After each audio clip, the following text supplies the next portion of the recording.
के कोनो काम कह जाता तो करते नहीं, दिन भर बैठ के खाता रहा। चल उठ। आवा भैया तू खा लो। एक बार तू खा। ए बुढ़वा, जब हम तोरा खाना ना देनी है तो कहाँ से खाना आई लो? खाना दे ने। तो खाना कहाँ छिले? खाना ले के तो हम दिल बनी क्या? खाना दे, खाद के लेके हम दिल बनी। लो भाई खाना खा तू।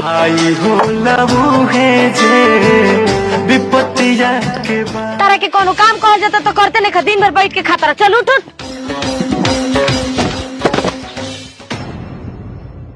खा, तारा के खाना खिया होता नहीं, खा।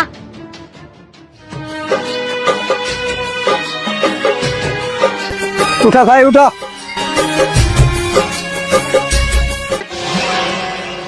अरे तामरे भाई काहे बोले? अरे तामरे घर संभाल।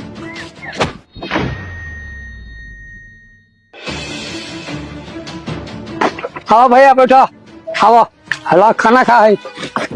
मतलबी दुनिया में भाई ऐसन प्यार कहाँ, तोहरा जैसन भाई का।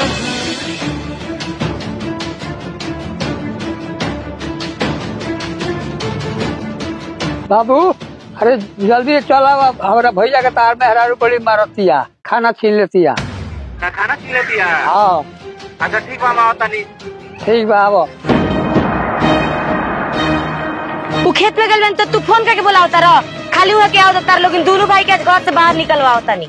आ तू अपना भाई खाती दाई उठाता रह, वैसे तार बेटा पर तो तारा के छोड़ के बाहर रहेला। नहीं कहाँ रे? का इंकरा को डांटता रे? इनकर बेटा पतो होता इंकरा के भगवानों से बढ़ के माने ला। आ तोर माई बाप तोरा का सिखौले बा कि ससुर के मारल जाला, खाना ना दियल जाला?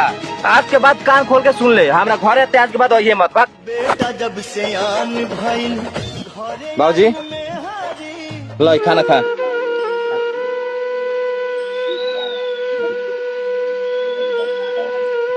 जब ओकरा अपना गलती के एहसास होई तो खुदे एक दिन वापस आई। जन भुलैहा ए भाई माई बाप के,